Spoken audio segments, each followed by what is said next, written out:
we're so excited to have every single one of you here tonight. It means the world to us. Our intention for tonight was really for this to be an in-person human experience of the book that we've written. And we wrote it because we want to normalize mental wellness, not only in news, but really in our world. And our world has been journalism for a really long time, so that's where we're starting for now. Yeah, well, and we're just so thankful so many fellow journalists can be here, and academics as well, because really making change is going to start with all of you in this room, because you are out there working and being able to be the ones who can be the change makers within our industry. And so we're so thankful that this is an important topic to you as well. Yeah, absolutely. I think for me, it's a beautiful end of a journey. For those of you who also may not know, I am ending my tenure on Good Day Austin. Many of y'all know me from there. That's how we've been connected.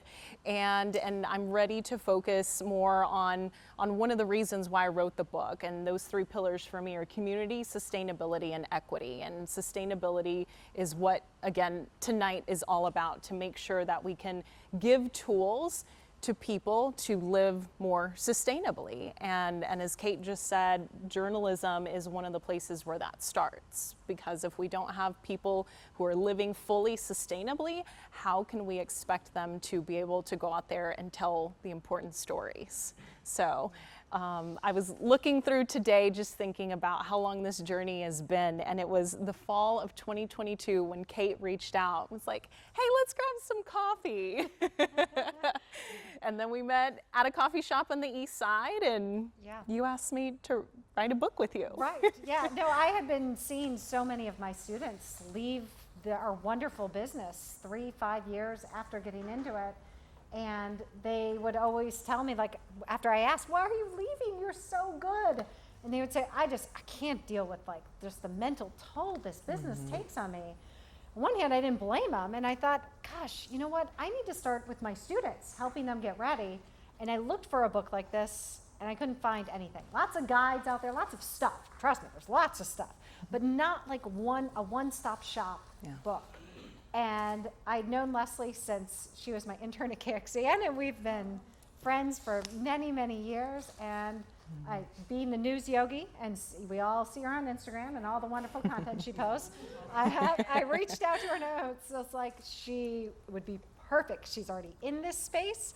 I'm in the space with students and journalists. She's in the space already being able to help people deal with the mental health challenges.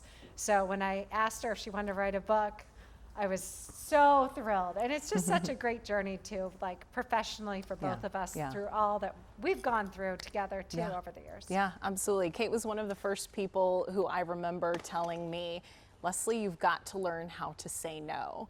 And I was like, I can't do that. I really can't do that. She said, just say no. Nothing is going to happen. They will figure it out.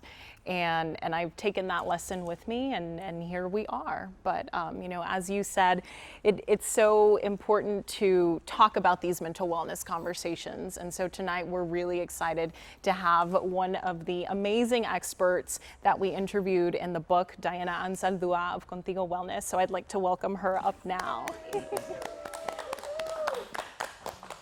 Thank you. Thank you so Hey, everyone. much, Diana. Thank you. Shoes are cute. That's Thank what you. we said. So, Diana, I'm so grateful that you are here with us tonight. It was so valuable to be able to interview you for the book, especially in the work that you are doing that I know you've done in the past before with journalists, and also, more importantly, just in the community in general. So for people who don't know, can you tell us a little bit about your work and what is Contigo Wellness? Yes, so Contigo Wellness is a mental health equity nonprofit. I think it was really important for me to find a space, to create a space for people to access healing or wellness care, whatever that is for people, and I like to call it autonomous care, so people can decide whatever that is for them, right? I've been a therapist for about 15 years, and even though, like, as a therapist, I'm like, oh, therapy is really helpful, it can be really great. And at the same time, like honoring people's, autonomy in their own healing. So Contigo Wellness started four years ago, right before the pandemic. And, we have our amazing board president here with us too. But we really focus on three things: the destigmatization of mental wellness, especially in historically marginalized communities. We connect people to culturally responsive providers who operate from a decolonized lens, because that's really important, right? Connecting back to our ancestral and cultural healing.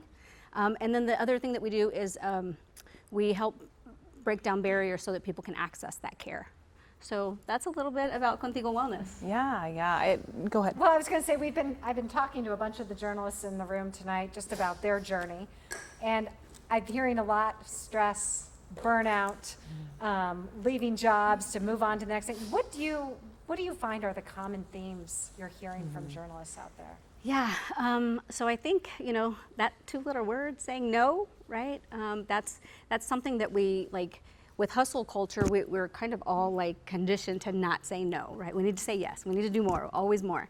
And less is actually more, right? And so the more we can learn to sit in and lean into the word no, the more we can honor our own rest and our own needs and our own ability to take care of ourselves, our wellness too. And so I think that's a really big part of it. And going back to our ancestors, how many of our ancestors were able to rest, right? And so a lot of times, what I'm reminding people is we can rest for not only ourselves, but our ancestors, right? Because they didn't have that ability to do that. So that's a really big piece, I would say, is no. Yes. Tell us a little bit about, when I interviewed you, we specifically, I can think back to chapter 4, it's how mental wellness specifically impacts journalists from marginalized communities. And it's something that, unfortunately, when you think about mental wellness, it is marginalized communities, but it's anybody, right? So tell us a little bit about, you talked about what are some of the common triggers, and I think especially in the world in which we are covering news, whether you are a person of color or from a marginalized community or not, you are interacting with people who right now are having a really difficult time. So what are some things that are important to consider when folks are out there in the community, whether they're participating as disruptors or being the storytellers? Yeah, so I think a lot of it is going to be just knowing when to regulate your own wellness, right? We all know when we're triggered. Well, hopefully we're getting to that place. But there's what's called dysregulation that happens within our body, and there's a trigger, and so then we have to figure out, what's happening within me right now? Why am I upset? Why do I feel emotional? Why am I, why is my fuse really short today, right? And so really trying to figure out, maybe there's something else there. And going back to historically marginalized communities or people who have unprocessed trauma, it's likely going to be triggered, and then we don't know until it's showing up, right? And so I think that's another really big piece is people checking in with their own self-awareness, making sure that they are taking care of themselves, especially out when we're seeing the news and vicarious trauma, such a big thing that we see. Right, turn the news off, or turn it, look away, right? And sometimes we have to do that for our own self-preservation to take care of ourselves. Yeah. What you mentioned too, that sometimes the trauma comes up and you're not realizing it. For those of you who have read at least the introduction of the book, that was something that happened to me. I was covering a rally and I experienced a panic attack, and I had no idea what was happening, and I felt a lot of shame around it because I was like, I'm a journalist, I'm supposed to be here, I have to be objective, I can't feel emotion towards what's happening, and at the time I didn't know, I just felt shame, but through much work and through a healing journey, I realized, okay, that's what happened. It was a lot of the things that I had suppressed and not thought about, and it was just coming up, the very tip of a very large iceberg.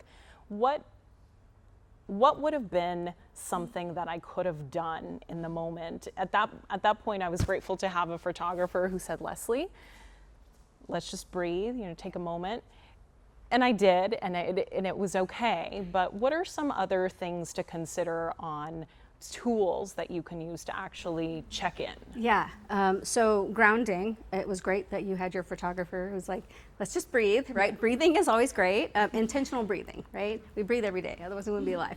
But intentional breathing, there's so many studies out there, there are 21,000 seconds in a day, and we should be breathing close to that, right?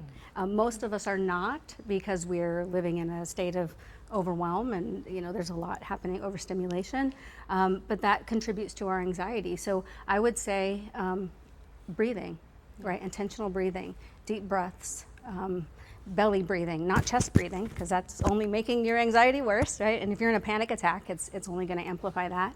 So I would say deep belly breathing, and I don't know if you all know how to do that. Let's do it. Yeah, Yeah. let's do it. So talk us through it. Yeah, so we're I'll let gonna you guys. deep inhale. And as we exhale, we're gonna allow our belly to expand outward like a balloon, so we can start to exhale. And we should start to feel our belly kind of rising outward. Yeah, and then we can take another breath in. Feeling the air rise all the way through your lungs. And then exhaling and allowing our belly to expand again. Yeah, so that's a big difference, right? When we're breathing from our belly versus our lungs. So that's one thing that I think we can all remember to do when we're feeling a little bit of dysregulation. Maybe we're stuck in traffic, we're feeling, a lot happening in our bodies.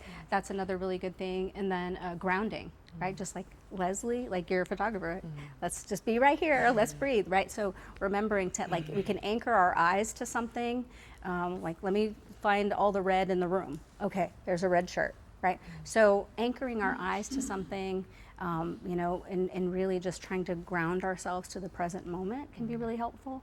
Yeah, I love that. I tend to do this, it helps me focus, especially, this is something super subtle that even when I am about to go on camera, or I know I'm doing an interview that maybe I'm nervous about, I mean, I still get a little nervous when I'm doing interviews, but I just do little taps, like just a little. Yep. It's so helpful. That's satisfying for you to do Yes, that. yes, so much so. Well, I know all of you have different experiences. We wanted to be able to open it up for Yeah. questions for Diana if you were curious about anything. Yeah. Yeah. Yes. Hi, I'm Anita. I work with Dr. Kate at UT Austin School of Journalism. Thank you so much for this book and this event. I think it's really fantastic, especially right now where, to be honest with all of you, I have started avoiding you. Yeah, that's, I think there are a lot of jobs out there that this is kind of like, oh, just deal with it, move on, right? Keep going. And we can do that to an extent before our body will remind us that actually we can't do that anymore.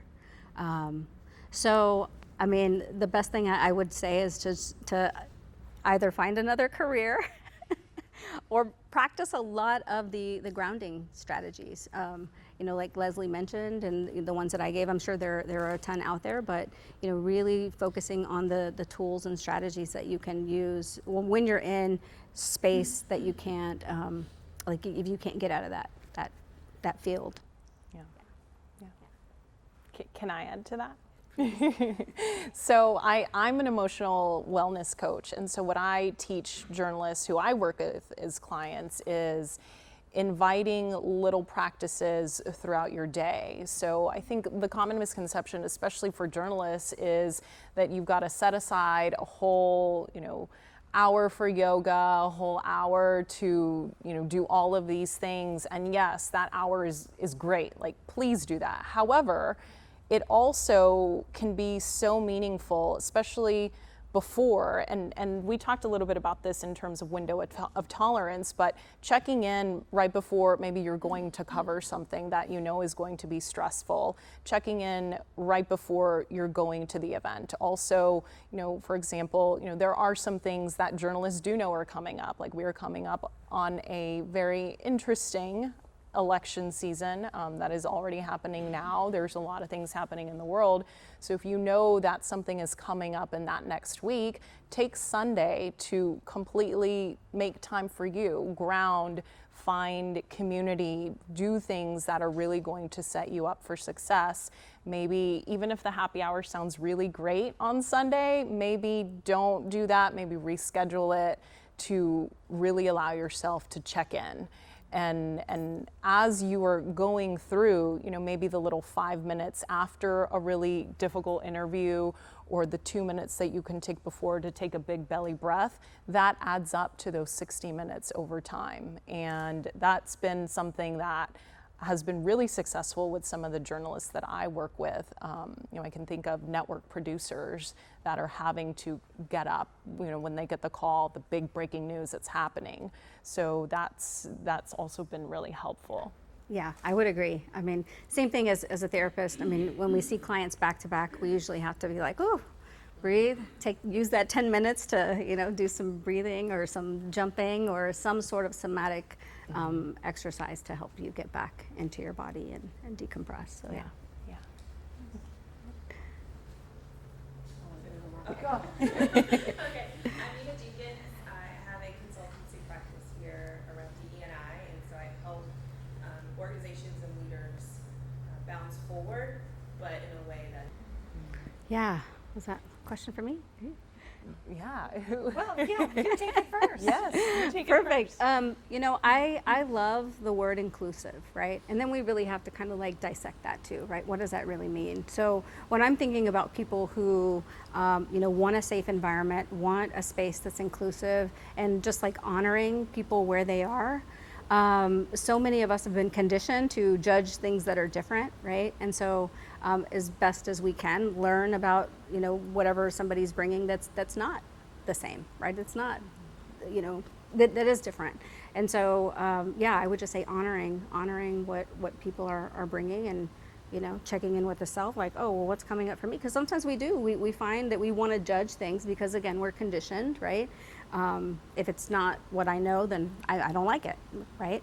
So then we have to do checking in with ourselves to say, well, what's coming up for me, right? What is happening within myself? So then we can extend some compassion for other people, some grace, some gratitude, and honoring that. Yeah.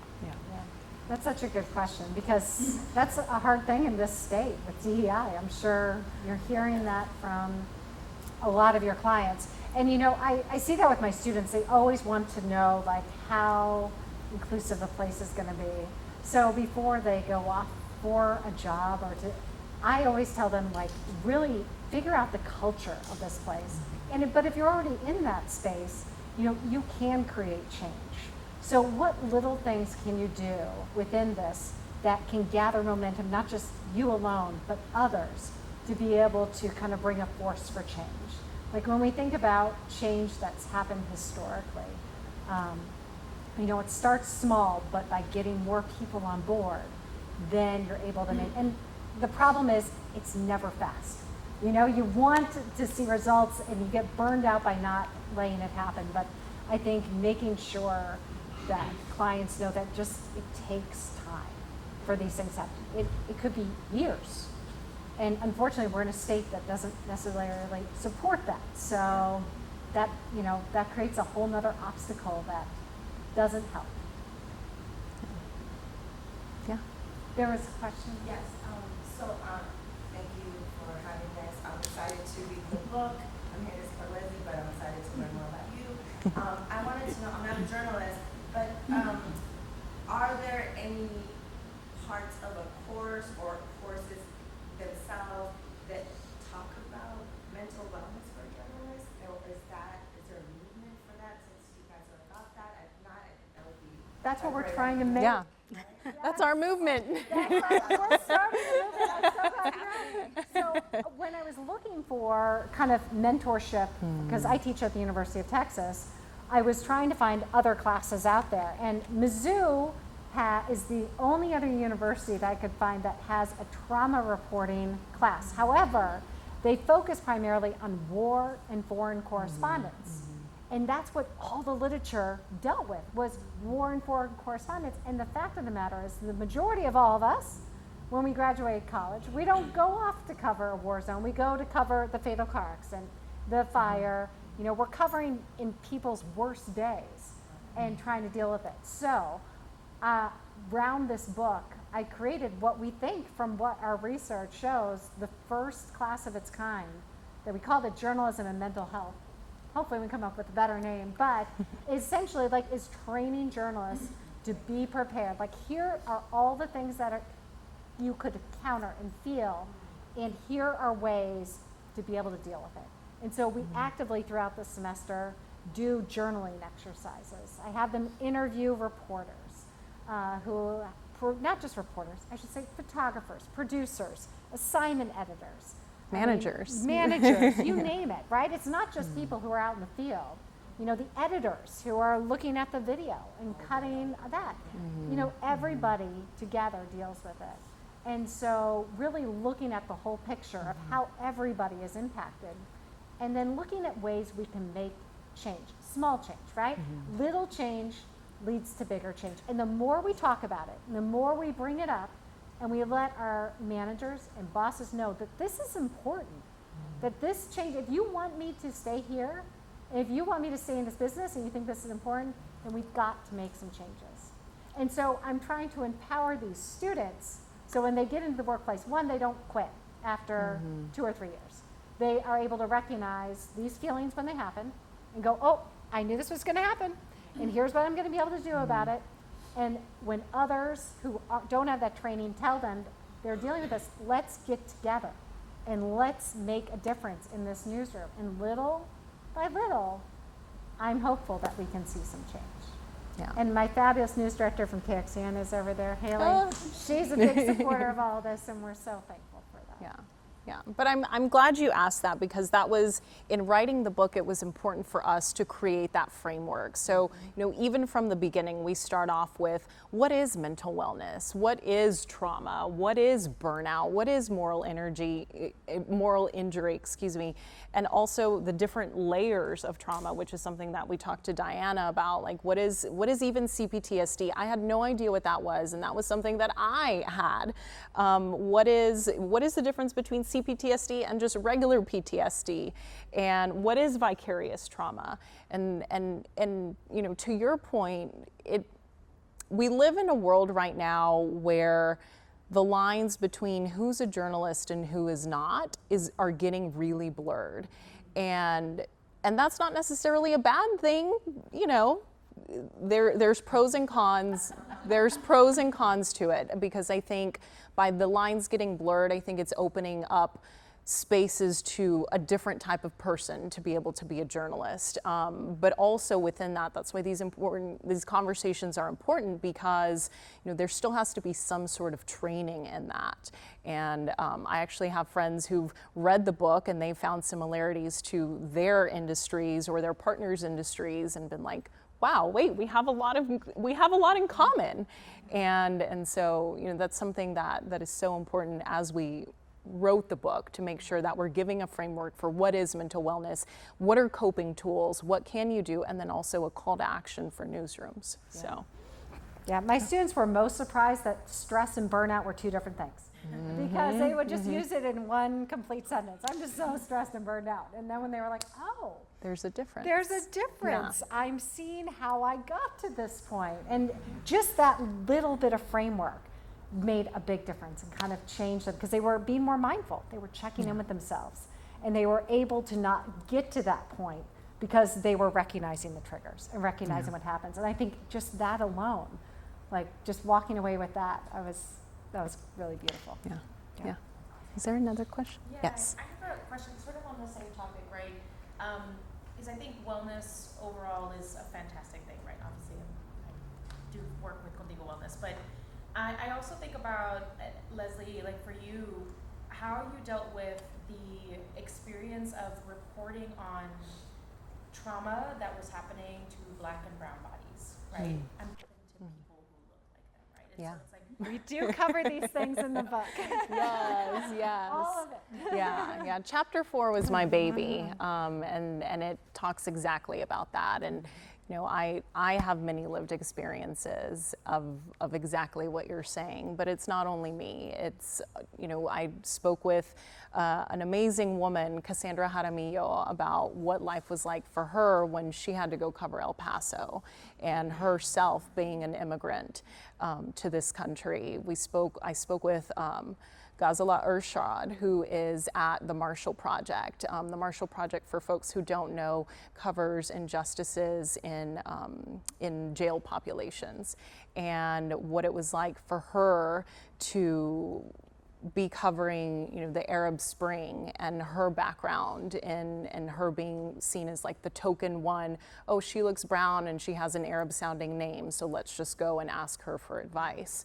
So these are the conversations that are happening. Unfortunately, what tends to happen is, it's no secret, the data is out there, we cited it in the book. Newsrooms are predominantly white, just like many other industries in which we live in. And so these conversations are really difficult to have, because when you begin to bring up these conversations, you begin to be labeled as the problem person, or we don't understand it, so it's not our target audience, we don't want to talk about this. So it's incredibly challenging. However, to answer your question in terms of the solution, I'm hoping to bring a solution to it, which is why I started the News Yogi Coaching. It started off as a way to bring stress relief tools to journalists, but it's since grown and it's since morphed. And there's a special announcement coming later, but it revolves around the book, and it's a special book club that I'm starting. It starts June 12th for journalists, and it is exactly with that intention, to create a space for all journalists to join, but within that, I'm being very intentional in creating specific spaces for the journalists of color who are joining into the book club. And it's coaching through, what do you do exactly when these things happen? How can you regulate your stress? How do you, it's already really difficult as a journalist of color to go to a manager who doesn't look like you and doesn't even identify with your gender. It's already incredibly hard to go and try to talk to them and open up these conversations. And so, right. Right, exactly. And so how do you manage the emotion of just even working up the courage to go and start that conversation? And then when it's shut down, how do you manage the emotion of maybe the anger, the confusion, the imposter syndrome? Like, was I right to even bring this up? Am I making it up in my head? And so we talk through all that. And that all comes from my lived experience too. So it's, as Kate said, like, these are all things we talk about in the book, and this is exactly why we did it, because we both weren't finding spaces to be able to talk about the things that we were seeing and we were witnessing as journalists. So, Yeah, great question. yeah, thank you. Yeah. Thank you. Thanks for asking. Like many things, sometimes we have little bumps in the road, but there are QR codes. We have lovely gift bags that we put together for you, and there's a QR code where you can buy from Amazon, or you can buy directly from us, and we will deliver it to you when they get here next week. Yeah, they're in the mail. They're on their way. Yes. Hey, Hale. Hello.